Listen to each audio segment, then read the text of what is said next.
Hello friends, very good afternoon. आशा है आप सभी लोग बहुत अच्छे होंगे। और आज हम लोग नया article that is article 15 of the constitution of India start करने वाले हैं। इससे पहले हमने आर्टिकल 14 तक को कंप्लीट किया था। आज आर्टिकल 15 के प्रोविजंस और बेस्ड ऑन दैट जो केस लॉज हैं उसको डिस्कस करेंगे। दोस्तों, आर्टिकल 15 अपने आप में एक इंपॉर्टेंट आर्टिकल है, इसलिए इसको जो है एक एक करके हम इसमें हुए अमेंडमेंट्स, इस पे बेस्ड केस लॉज और इसके जो प्रोविजंस हैं उसको अब डिटेल में डिस्कस करते हैं। तो आइए आर्टिकल 15 को समझते हैं।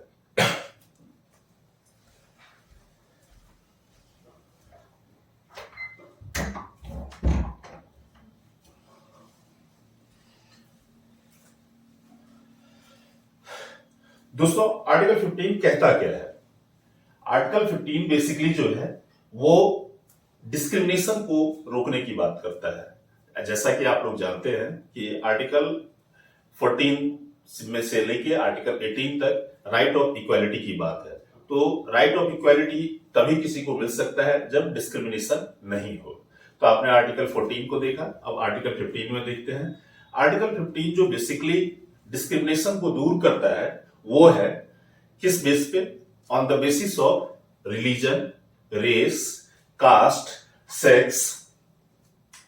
इन चीजों के बेस पे यदि किसी तरह का कोई डिस्क्रिमिनेशन कहीं पे होता है तो उस चीज को ये दूर करता है।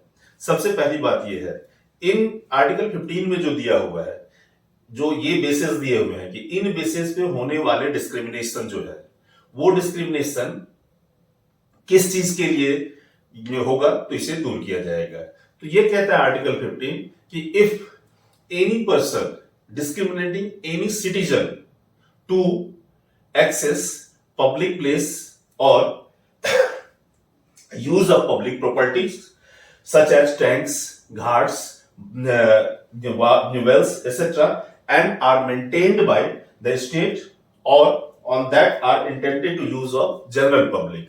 तो हमने ये चीज देखा कि बेसिकली जो आर्टिकल 15 कहता है कि यदि स्टेट एडेड कुछ चीजें हैं और जो पब्लिक प्रॉपर्टी है, स्टेट एडेड है तो पब्लिक प्रॉपर्टी होगी और पब्लिक के यूज के लिए है, वहां पर यदि किसी तरह का डिस्क्रिमिनेशन होता है तो उस चीज को यहां पे आर्टिकल 15 के द्वारा सेफगार्ड है। आप डिस्क्रिमिनेट या कोई भी किसी के साथ किसी तरह का डिस्क्रिमिनेशन नहीं कर सकता है। बेसिकली आर्टिकल 15 जो बात करता है वो बात करता है कि डिस्क्रिमिनेशन यदि है वो on the basis of religion, race, caste, sex, तो उस चीज को यहां पे सेफगार्ड किया गया है। अब आर्टिकल 15 हम यदि देखते हैं एक के बाद एक, इसमें जो क्लॉजेज हैं उस पर हम डिस्कस करेंगे।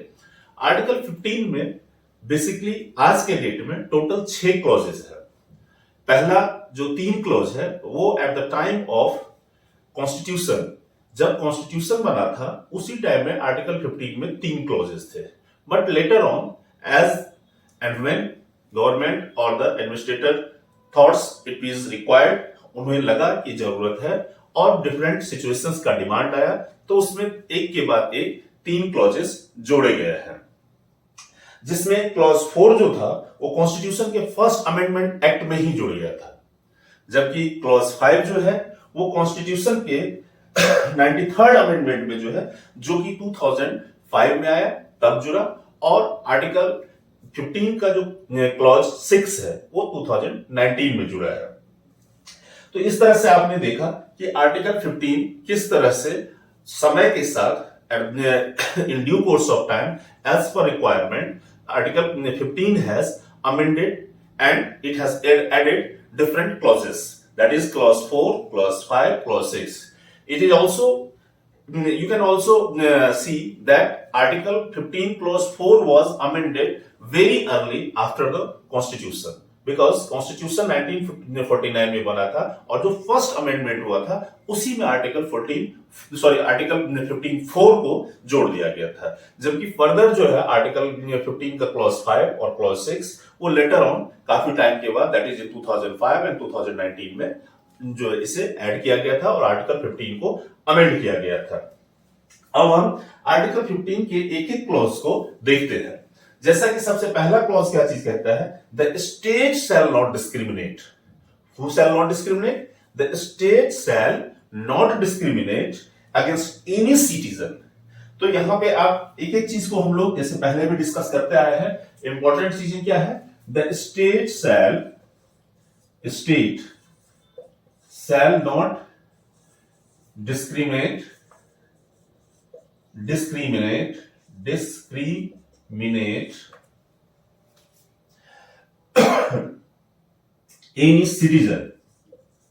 any citizen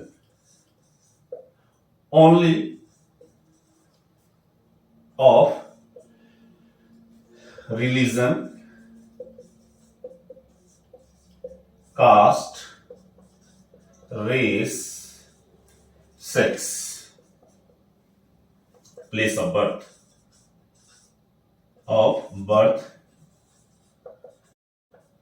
or any of them। अब हम एक एक चीज को यहां पे डिस्कस करेंगे। सबसे पहली बात है, यहां पे इस सेंटेंस को समझते हैं, स्टेट शैल नॉट डिस्क्रिमिनेट, यानी कि ये रिस्ट्रिक्शन जो है, ये रिस्ट्रिक्शन किसको है? तो ये रिस्ट्रिक्शन दिया गया हुआ है गवर्नमेंट के लिए, कि गवर्नमेंट किसी भी पर्सन के उसके caste, creed, sex, place of birth, इन चीजों के आधार पे किसी तरह का कोई डिस्क्रिमिनेशन नहीं करेगा।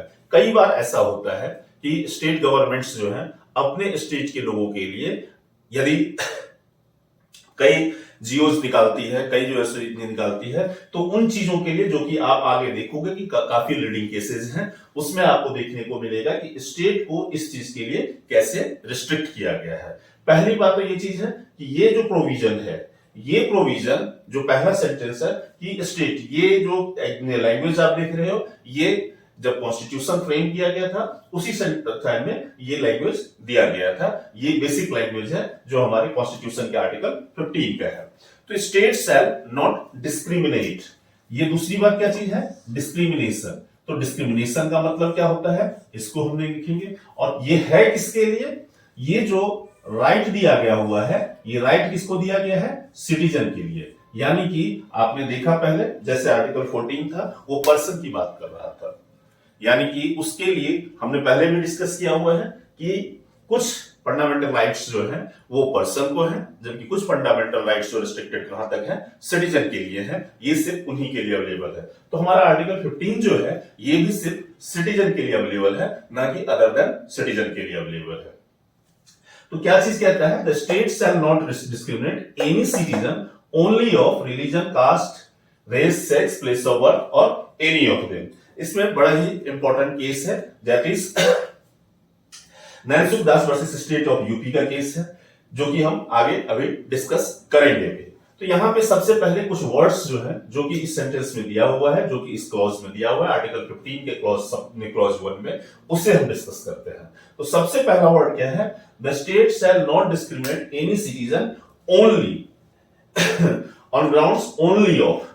ओनली वर्ड जो है ये बहुत ही इंपॉर्टेंट है, यानी कि किसी को भी आप यदि डिस्क्रिमिनेट करते हैं तो डिस्क्रिमिनेट किया जा सकता है स्टेट गवर्नमेंट के पास या सेंट्रल गवर्नमेंट के पास। In short you can say that government has a right to discriminate the person, but that must be justified. वो जस्टिफिकेशन उसका होना चाहिए। आप देखते होंगे कि कई एग्जाम्स निकलते हैं जिसमें आप कई स्कूल लेवल पे या कई जॉब के लिए जो एग्जाम्स निकलते हैं, कॉम्पिटिटिव एग्जाम्स निकलते हैं, उसमें आप देखते होंगे कि स्टेट वाइज लिस्ट जो है, सीट जो है वो रिजर्व होता है। तो स्टेट वाइज जो सीट रिजर्व होता है, तो उस चीज के लिए भी जो है सो हम यहाँ पे देखेंगे कि वो क्या चीज है, और ये आर्टिकल 15 हमारा कैसे उसको क्लियर करता है। तो सबसे पहली बात क्या कहता है, ओनली। ओनली का मतलब ये चीज है कि आप स्टेट वाइज जो कर रहे हो डिस्क्रिमिनेशन, स्टेट वाइज जो सीट रिजर्व कर रहे हो, वो चीज तो कर सकते हो, लेकिन सिर्फ इस बेस पे कि प्लेस ऑफ बर्थ किसी का कहीं पे है, इस बेस पे यदि आप इस चीज को जो किसी के साथ दो तरह का बिहेवियर रखते हो, कोई गवर्नमेंट यदि कुछ इस तरह से करती है तो दे कैन नॉट डू।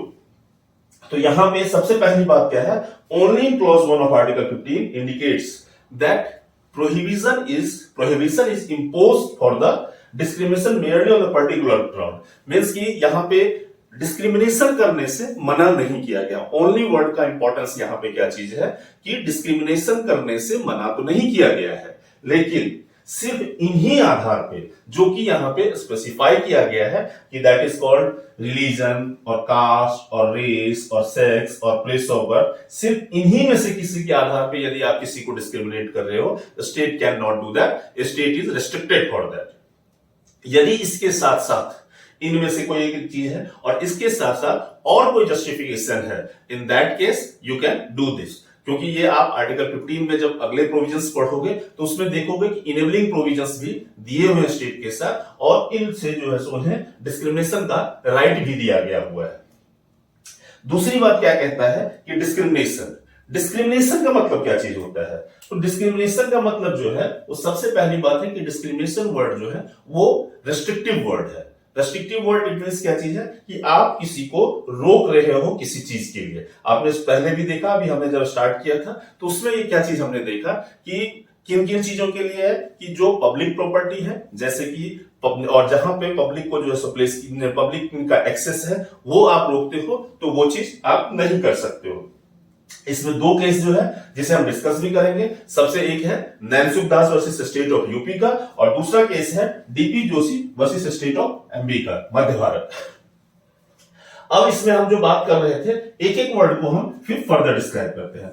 ये क्या कहता है? रिलीजन। रिलीजन का मतलब क्या होता है कि on the basis of religion किसी को भी आप पब्लिक प्लेस पे आप रोक नहीं सकते हो। रिलीजन का मतलब सिंपली आप एक चीज समझते हैं कि रिलीजन का मतलब धर्म होता है। धर्म इट मींस कि आपने एक चीज ये देखा होगा कि if somebody is Hindu, somebody is Muslim, somebody is Christian,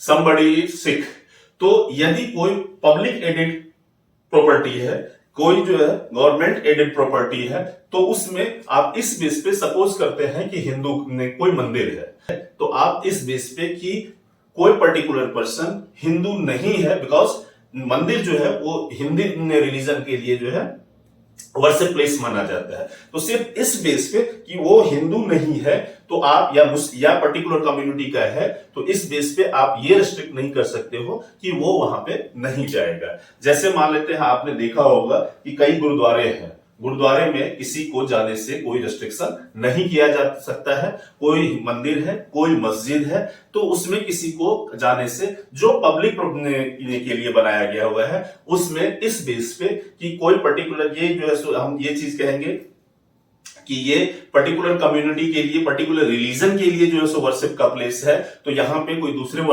religion के पर्सन नहीं आएंगे, ऐसा करना अलाउड नहीं है। इस तरह का प्रोविजन यदि कहीं कोई करता है तो वो प्रोविजन नल एंड वॉइड माना जाएगा। इसी तरह से है रेस। रेस का मतलब क्या चीज होता है कि रेस का मतलब सपोज करते हैं क्या, कोई किसी पर्टिकुलर कम्युनिटी से आता है, किसी का कोई पर्टिकुलर कल्चर है। जैसे फॉर एग्जांपल हम मानते हैं कि यदि आप ये चीज देखते हो कि कोई जो है गुजराती कम्युनिटी से है या कोई किसी फॉरेन की कम्युनिटी से है, और वो उस कम्युनिटी को या उस कल्चर को जो ट्रेड करता है। आप एक चीज जानते हो कि इंडिया जो है, इंडिया के लिए ये कहा जाता है यूनिटी इन डाइवर्सिटी, यानी कि यहाँ पे डिफरेंट कल्चर हैं, डिफरेंट पीपल हैं, डिफरेंट लैंग्वेजेस हैं। तो on the basis of that कि ये चूंकि डिफरेंट कल्चर से जो बिलोंग करते हैं, तो उस चीज के लिए आप किसी को कहीं पे जाने से, किसी पब्लिक प्लेस पे जाने से आप रिस्ट्रिक्ट नहीं कर सकते हो। मीन्स कि यदि कोई किसी पर्टिकुलर लैंग्वेज के लिए, आप जानते हैं कि इंडिया के अंदर डिफरेंट स्टेट में डिफरेंट लैंग्वेज बोला जाता है। कहीं पे गुजरात में गुजराती है, कहीं पे गुजरात में भी देखोगे आप तो डिफरेंट है कि कच्छ भाषा होता है, काठियावाड़ी लैंग्वेज होती है, या बिहार में आप देखेंगे तो वहां पे मैथिली है, अवधी है, अंगिका है, या आपने कहीं भी यूपी में जाएंगे तो वहां पे वज्र भाषा है, वहां पे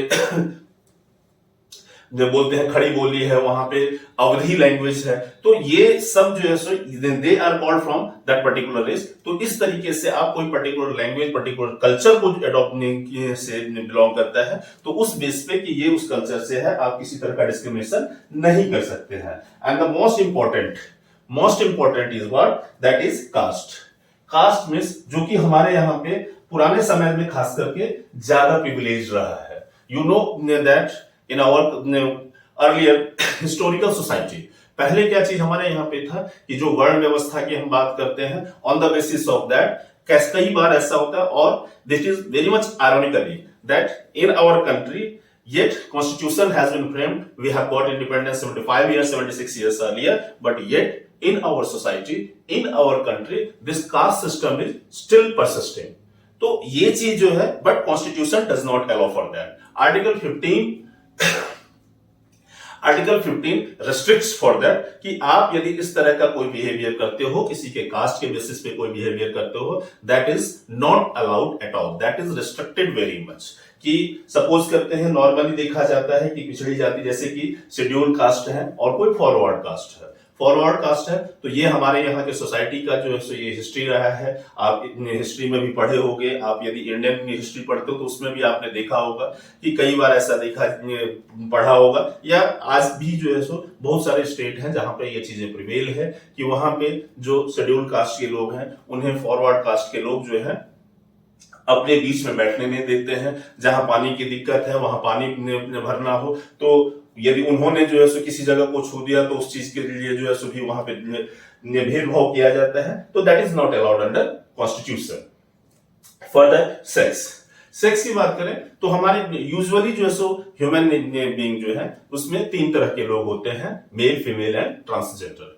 तो on the basis of particular sex कि भाई आप ये काम जो है सो मेल कर सकता है, फीमेल नहीं कर सकती, फीमेल कर सकती है, मेल नहीं कर सकता है, तो इस तरह का, या ट्रांसजेंडर नहीं कर सकता, इस तरह का कोई डिस्क्रिमिनेशन आपका यदि होगा तो वो चीज नहीं अलाउड। हालांकि ये चीजें जो है दैट इज नॉट एब्सोल्यूट। इसमें क्या चीज है कि किसी भी लोग को, जैसे कि आप एक चीज जानते हो कि कुछ चीजें ऐसी होती है कि जो सिर्फ लेडीज ही कर सकती हैं, जो इसलिए उन्हें कुछ प्रिविलेजेस दिया जाता है due to their motherly nature of human sorry their body, कि इन चीजें के लिए उन्हें कुछ जगहों पे प्रिविलेज दिया जाता है। बट इन जनरल किसी भी तरह का सेक्स के बेसिस पे, जेंडर के बेसिस पे आप किसी के साथ किसी तरह का कोई डिस्क्रिमिनेशन नहीं कर सकते हैं। And the last is the place of birth.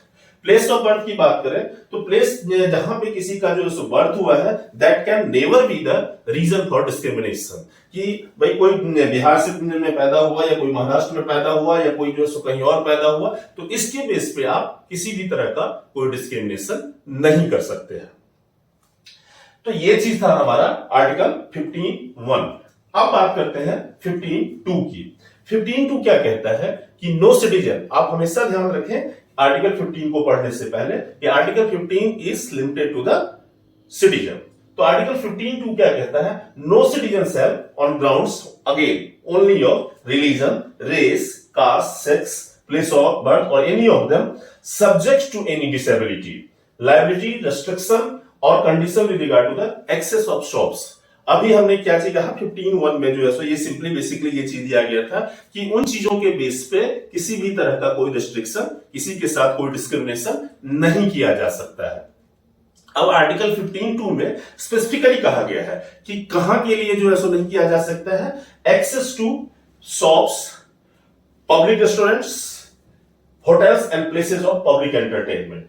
एक तो ये चीज है कि सपोज आप एक चीज देखते हो कि मार्केट है, मार्केट में रेस्टोरेंट्स खुले हुए हैं, रेस्टोरेंट जो है वो प्राइवेट एडेड है, लेकिन वो अपना बिजनेस कर रहा है, तो वो इस तरह का रिस्ट्रिक्शन नहीं लगा सकता है कि पर्टिकुलर कम्युनिटी और the person from the particular place or the person from the particular religion will not be allowed to enter here। जो हमने 3-4 यहां पे देखा कि caste, sex, place of birth and religion, race, ये जो 4-5 चीजें हैं, इनके आधार पे यदि कोई पब्लिक एंटरटेनमेंट का प्लेस है, यदि कोई पब्लिक प्लेस है, वहां पे even the owner can not restrict person to their access. Further क्या चीज कह रहा है कि वेल, बाथिंग हार्ट्स, टैंक्स, आज भी जो है सो हमारे यहाँ पे कई जगह पे ऐसे हैं जहां पे पानी की बड़ी किल्लत होती है, जैसे कि आपके राजस्थान है, महाराष्ट्र के कई ऐसे प्लेस हैं, या बहुत ऐसे जगह है, गुजरात में बहुत ऐसे प्लेस है जहां पे पानी की बड़ी दिक्कत होती है। पानी के लिए बड़ी दिक्कतों का सामना करना पड़ता है, लोगों को बहुत दूर दूर जाकर के पानी भर के लाना पड़ता है। तो ऐसे सिचुएशन और आज की देश में क्या है, ये वर्ल्ड ग्लोबलाइज होता जा रहा है। ऑब्वियसली इंडिया के हर एक स्टेट में हर एक स्टेट के लोग होते हैं।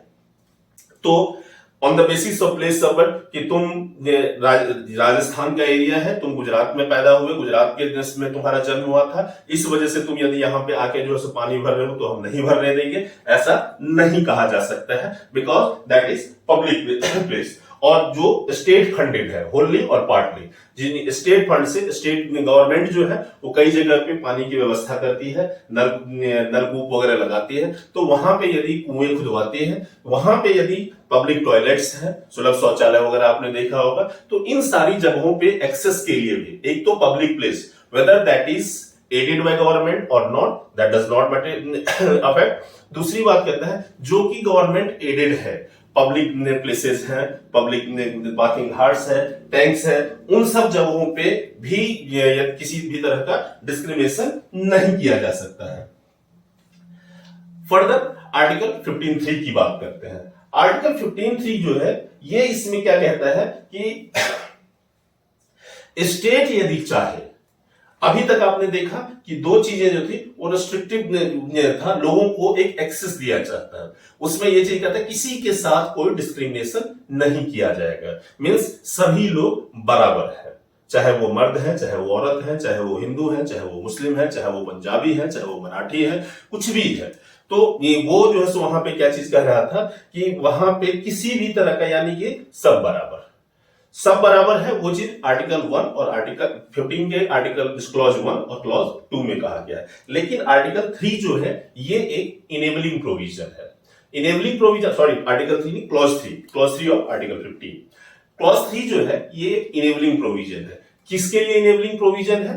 आपने देखा आर्टिकल 15 का क्लॉज 1 और 2 जो था वो स्टेट को रिस्ट्रिक्ट कर रहा था कि वो ऐसा नहीं कर सकता है। अब आर्टिकल क्लॉज 3 जो है ये स्टेट को एम्पावर्ड करता है।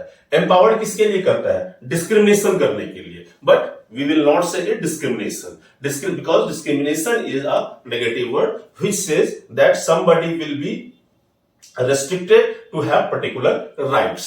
तो वो चीज जो कहता है उस चीज को आप वहां पे नहीं कर सकते हैं। आर्टिकल 15(3) जो है ये इनेबलिंग प्रोविजन फॉर गवर्नमेंट है, स्टेट के लिए है। तो स्टेट क्या कहता है कि It allows the state to make special provision for special person, for women and children।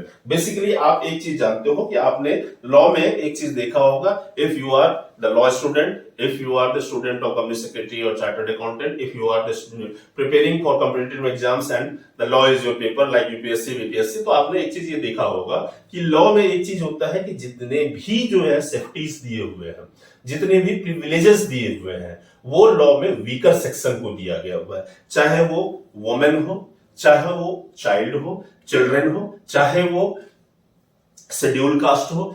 Reason इसका क्या है कि सोसाइटी का जो ट्रेंड है, सोसाइटी में इन लोगों को प्रॉपर जो इनका रिप्रेजेंटेशन है वो नहीं हो पाता है। जो हमारे यहाँ पे यूजुअली जो कल्चर है, हालांकि अब चीजें बहुत हद तक ठीक हुई है, लेकिन अभी भी वी कैन नॉट से कि 100% चीजें ठीक हो गई है। बिकॉज आप देखेंगे कि अभी भी कई घरों में होता है कि जो लेडीज होती है, जो महिलाएं होती है, उन्हें प्रॉपर राइट्स नहीं दिए जाते हैं। ये अलग बात है कि हमारे यहाँ पे संस्कृत में जो है सो एक कहावत है कि श्लोक है कि यत नारस्तु पूजन्ते रमन्ते तत्र देवता, लेकिन ये सब सिर्फ कहने सुनने की बातें हैं और बहुत ही कम घरों तक ये या कम सोसाइटी तक ये सीमित रह के रहा हुआ है। सिर्फ पूजा ही हम देवी की करते हैं, लेकिन इस तरह से हम पूरी तरह से इसको अपनाते नहीं है। तो society, reason being that society is not allowing the proper representation of these sections, that's why they have been the weaker section, whether they are scheduled caste people, whether they are women, whether they are a child, so these are the weaker section of the society. That's why government have to come forward and they have to make law for their safety, for their representations।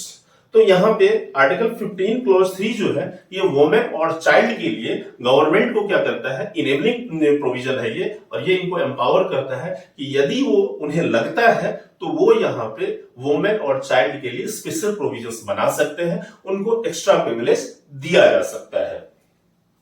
ये कहता क्या है कि जैसे कि आप इसका example देखोगे कि ये बनाया भी हुआ है क्या, रिजर्वेशन फॉर वुमेन। कई बार आपने सुना होगा और ये जानते हैं कि 33% जो है सो वुमेन को रिजर्वेशन पास हो गया है। तो बसों में आप जाते हो तो लेडीज सीट रिजर्व होती है, ट्रेन में आप जाते हो लेडीज सीट रिजर्व होती है, कहीं भी आप जाते हो लेडीज सीट रिजर्व होती है। आप महानगरों में यदि मेट्रो से सफर करते हो वहां पे अलग से क्यू होता है लेडीज के लिए। तो because due to their nature उनके साथ जो है सो उन्हें प्रॉपर इस तरह से रिप्रेजेंटेशन का मौका नहीं मिलता है। They can not fight physically everywhere. तो इस वजह से उन्हें एक प्रिविलेज दिया जाता है ताकि वो भी बराबर तरीके से आगे आ सके। तो ये चीज है कि आर्टिकल 15(3) जो है, आर्टिकल 15(3) ये इनेबलिंग प्रोविजन है गवर्नमेंट के लिए, स्टेट के लिए, फॉर वुमेन एंड चाइल्ड, इनके लिए ये कहते हैं। इसमें एक बड़ा इंपॉर्टेंट केस आया था जिसे हम फिर फर्दर हर क्लॉजेस के लिए जो केस हम डिस्कस करेंगे तो देखेंगे। इसमें एक बहुत ही इंपॉर्टेंट केस आया था, यूसुफ अब्दुल अजीज वर्सेस स्टेट ऑफ बॉम्बे। इस केस में क्या चीज था कि जो लेडीज हैं, लेडीज के लिए आईपीसी का जो सेक्शन 497 भी है उस चीज के रिगार्डिंग इसमें डिसीजन दिया गया है। इसे डिटेल में हम फिर फर्दर एक्सप्लेन करेंगे। तो ये आर्टिकल 15(1), 2, 3 आपने देखा। फिर फर्दर हम आते हैं आर्टिकल 15(4) के लिए। आर्टिकल 15(4) जो है ये किस चीज की बात करता है, ये बात करता है एजुकेशन के बारे में। एजुकेशन में रिजर्वेशन होगा किसके लिए, आपने देखा पहला और दूसरा क्या चीज कह रहा है कि इस सभी को बराबर रखना है, nobody shall be discriminated. Article 15(3) जो है वो गवर्नमेंट को कहता है कि आप अलग से प्रोविजन, एडिशनल प्रिविलेज के साथ प्रोविजन बना सकते हो, किनके लिए, वुमेन और चाइल्ड के लिए। अब आर्टिकल 15(4) जो है वो आर्टिकल 15(4) किसकी बात करता है, आर्टिकल 15(4) बात करता है जो सोशली और इकोनॉमिकली बैकवर्ड क्लासेस है उनके लिए यहां पे ये बात कर रहा है क्या कि इनके लिए भी अलग से प्रोविजन बनाया जा सकता है। और ये प्रोविजन जो है कॉन्स्टिट्यूशन का जो अमेंडमेंट आया था, फर्स्ट अमेंडमेंट 1951 में, तो उस समय में ये इंसर्ट किया गया हुआ था। तो आर्टिकल 15(1), 2 और 3 तो मैंने स्टार्टिंग में आपको बताया कि आर्टिकल 15(1), 2, 3 जो है वो जब स्टार्टिंग में कॉन्स्टिट्यूशन बना था तो उसी टाइम उसमें प्रोविजन 3 थे। लेकिन आर्टिकल 4 जो है ये आपका जो है यहाँ पे सोशली और इकोनॉमिकली जो बैकवर्ड क्लासेस हैं उनके प्रिविलेजेस के लिए, उनके रिप्रेजेंटेशन के लिए कॉन्स्टिट्यूशन का फर्स्ट अमेंडमेंट 1951 में हुआ था, तो उस टाइम में ये प्रोविजन डाला गया हुआ था। द फर्स्ट अमेंडमेंट यहां पे रिजर्वेशन की बात कर रहा है कि एजुकेशनली एंड सोशली जो बैकवर्ड क्लास है उनके लिए जो है सो ये प्रोविजन आया था। इसमें बड़े सारे केसेस हैं जिसमें सबसे लीडिंग केस जो है स्टेट ऑफ मद्रास वर्सेस चंपकराम दोराईराजन का केस है, जिस केस को हम डिटेल में डिस्कस भी करेंगे और इससे आर्टिकल 15(4) को भी और डिटेल में हम समझेंगे कि उसमें क्या हुआ था और क्या चीजें थी। हालांकि अभी फिलहाल आप ये चीज समझें कि आर्टिकल 15(4) का जो लैंग्वेज है ये और कुछ नहीं कहता है, ये सिंपली ये कहता है कि एजुकेशनली या सोशली जो बैकवर्ड क्लासेज हैं उनको अपलिफ्ट करने के लिए इस तरह का प्रोविजन जो है यहाँ पे डाला गया हुआ था। फिर फर्दर कहते हैं क्या, आर्टिकल 15(5). आर्टिकल 15(5) जो कहता है ये प्राइवेट जो ऑर्गेनाइजेशंस है, यहां पे भी ये कहा था कि स्पेशल प्रोविजन बनाया गया था, ये भी सोशली और एजुकेशनली जो बैकवर्ड क्लासेस हैं उन्हीं के लिए ये भी जो बनाया गया हुआ था। और इसमें जो जैसे कि शेड्यूल कास्ट है, शेड्यूल ट्राइब्स हैं, इनके लिए इन्हीं के रिप्रेजेंटेशन के लिए ये कहा गया था। तो आपने एक चीज देखा कि आर्टिकल 15(1) या 2 में जो देखा उसमें ये चीज बात की गई थी कि जो स्टेट एडेड होंगे उनके लिए ये चीज कहा गया था कि डिस्क्रिमिनेशन नहीं करेंगे। फिर अब तक आपने ये चीज देखा कि स्टेट गवर्नमेंट का या स्टेट गवर्नमेंट के गवर्नमेंट से जो बने हुए हैं या पब्लिक प्लेसेज है या पब्लिक एंटरटेनमेंट का है, यहां पे ये बात कर रहा है कि कोई एजुकेशनल प्राइवेट एजुकेशनल इंस्टीट्यूशन है without running without the aid of the government, यानी कि जो कि प्राइवेट इंस्टीट्यूशंस है उनके ऊपर भी ये लागू होगा और उनको यहाँ पे कुछ न कुछ रिजर्वेशंस देने हैं। और इस चीज का हम फर्दर जब केसेस को डिस्कस करेंगे तो उसमें हम ये भी देखेंगे कि इसमें कहीं से भी ये नहीं कहा गया है कि जो आर्टिकल 19G है, आर्टिकल 19 का जो क्लॉज 1 है वो कहीं से भी यहाँ पे वायलेट हो रहा है, या आर्टिकल 29-30 जो है कि वो कहीं से भी वायलेट हो रहा है। तो ये आर्टिकल 15 ये प्राइवेट इंस्टीट्यूशंस को भी जो ये कहता है कि आपको ये करना पड़ेगा। तो ये आया था कब, जो कि मैंने पहले कहा 2005 में, और ये 93rd अमेंडमेंट के थ्रू ये डाला गया था। इसमें एक बहुत ही इंपॉर्टेंट केस है जिसे भी मैंने बताया कि जिसे हम डिस्कस करेंगे कि ये चीज क्या कहता है। ये Paramati educational institution and cultural trust versus Union of India का केस है। उसके बाद आगे आर्टिकल 19(6) की बात करें। आर्टिकल 19(6) अभी बहुत रिसेंटली ही एक प्रोविजन डाला गया हुआ है। आर्टिकल 19(6) 2019 में आया था। इसमें क्या चीज कहा गया था कि special provision for the advancement of any economically weaker section. Recently ये प्रोविजन आया हुआ है, आपने देखा होगा कि अभी जो है 10% रिजर्वेशन की बात चलती है और ये एप्लीकेबल हो चुका है कि बाकी चलो ठीक है, शेड्यूल कास्ट को आप रिजर्वेशन देते हो, अच्छी बात है क्योंकि वो अंडर रिप्रेजेंटेड क्लास है। आप वुमेन को जो है रिजर्वेशन देते हो, that is also very good क्योंकि वो भी अंडर रिप्रेजेंटेड क्लास है। लेकिन उनका क्या, जो कि है तो फॉरवर्ड क्लास से, लेकिन उनके पास इतनी सुविधा नहीं है कि वो अपने आप को रिप्रेजेंट कर पाए। उनके पास पैसे नहीं है, यानी आर्थिक रूप से जो पिछड़े हैं, आर्थिक रूप से पिछड़े हैं, तो टैलेंट भले ही उनमें होगा लेकिन उनका क्या होगा। तो ऐसे केसेस के लिए भी जो है गवर्नमेंट ने रिसेंटली 2019 में प्रोविजन बनाया and that was inserted in the article 15 as clause 6। तो क्लॉज 6 के थ्रू जो है ये वीकर सेक्शन के लिए आया, जिसमें 10% रिजर्वेशन की बात की गई है कि मैक्सिमम रिजर्वेशन 10% मिलेगा। अब ये सारे हमारे प्रोविजन थे। मैं एक बार फिर से रिपीट कर रहा हूं कि आर्टिकल 15 में जो है आर्टिकल 15 1, 2 एंड 3 ये 3 क्लॉजेज जो है ये when the constitution was framed at that time the provisions under clause 1, 2, 3 were provided in article 15। What they were saying, article 1 and 2 were saying कि भाई किसी भी तरह का किसी के साथ कोई डिस्क्रिमिनेशन नहीं होना है। सिंपली इतना ही चीज कह रहा था कि आर्टिकल 1 और 2 ये कह रहा है किसी के साथ वेदर ऑन द बेसिस, इसमें दो बातें इंपॉर्टेंट है जिसको हमने डिस्कस किया। एक चीज था ओनली, दूसरी बात था डिस्क्रिमिनेशन। रीजन भी कि ओनली और डिस्क्रिमिनेशन में जो है क्या चीज है कि डिस्क्रिमिनेशन की बात है कि आप किसी को कोई ऐसा राइट नहीं दोगे जिससे दूसरा क्लास जो है वो अंडर प्रिविलेज हो जाए या किसी को अनड्यू एडवांटेज मिले। एक चीज वो था। दूसरी बात क्या कह रहा है कि कहीं पे भी कोई भी डिस्क्रिमिनेशन स्टेट नहीं कर सकता है on the basis of only, यानी कि अदर जस्टिफिकेशंस होंगे इसके साथ तो ठीक है, लेकिन सिर्फ इस आधार पे कि कोई किसी पर्टिकुलर रिलीजन से बिलोंग करता है या पर्टिकुलर प्लेस ऑफ बर्थ है उसका, या आप ये कि जो है पर्टिकुलर क्लास से है, पर्टिकुलर रेस से है, पर्टिकुलर सेक्स से है, तो इस बेस पे आप उसे नहीं डिस्क्रिमिनेट कर सकते हो। That is simple provision under article 15(1). Further article 15(2) what says, it discusses about the access to the public places and the public ghats, public places जो public place of entertainment, public entertainment का place है, या घाट्स हैं, Wales हैं, tanks हैं, इन सब जगहों पे किसी का एक्सेस आप इन चीजों के आधार पे जो है नहीं रोक सकते हो। सभी को सभी जगह जाने का राइट है। Further article 15(3) what says, article 15(3) is the enabling provision for the state while article 15(1 and 2) are the restrictive provision. तो आर्टिकल 15(3) ने ये चीज कहा कि जो वीकर सेक्शन है, वुमेन और चाइल्ड, उसके लिए आप यहां पे क्या कर सकते हैं, स्टेट के पास राइट दिया कि वो जो है फर्दर यहां पे कुछ न कुछ जो है यहाँ पे उनके लिए जो है कोई प्रोविजन, उनके प्रिविलेज के लिए कोई प्रोविजन बना सकता है, जैसे कि वुमेन रिजर्वेशन का भी जो है आपने जो देखा हुआ है।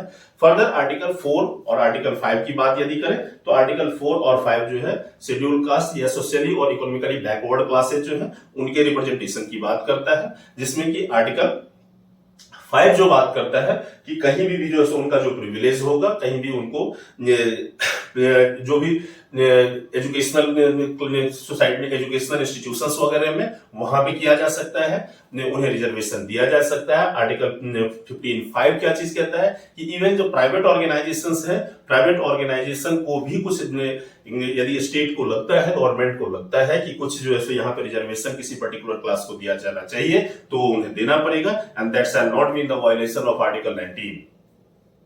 फर्दर आर्टिकल 15(6) क्या चीज कहता है? आर्टिकल 15(6) जो है बात करता है कि इकोनॉमिक बैकवर्ड क्लास सिटीजन की बात करता है कि यदि कोई इकोनॉमिकली बैकवर्ड क्लास है तो उनके लिए 10% तक का रिजर्वेशन पर्टिकुलर गवर्नमेंट जो है सो ये प्रेस्क्राइब करेगी। मैक्सिमम जो रिजर्वेशन है वो 10% का है। आर्टिकल 15 क्लॉज 6 जो है ये 2019 में आया। आर्टिकल 15(4) और 5 जो है, पहला जो है सो आर्टिकल 15(4) जो था ये फर्स्ट अमेंडमेंट 1951 में आया था, और आर्टिकल 15(4) जो था 5 जो है वो 2005 में जो है सो आया हुआ था। तो इस तरह से हमने आर्टिकल 15 के बारे में सारा चीज देखा। अब इसमें जो डिफरेंट आर्टिकल्स के जो केसेस हैं उन केसेस के बारे में डिस्कस करते हैं। ये डिस्कशन हम नेक्स्ट सेशन में करेंगे। तब तक आप इसके बारे में क्लॉजेस में यदि कोई इश्यूज हो तो आप हमारे चैनल पे जो डाल सकते हैं अपनी क्वेरी। आपको पता है कि हमारे चैनल का जो क्या है, ये है जीमेल ईमेल आईडी हमारा जो है ccc.pkj@gmail.com,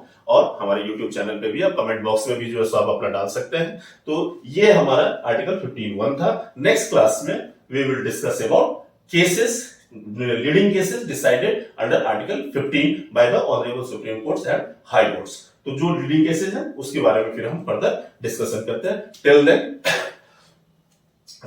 देन सभी लोगों को टिल देन आप लोग भी अपना पढ़ते रहिए, स्वस्थ रहिए। We will meet in the next class.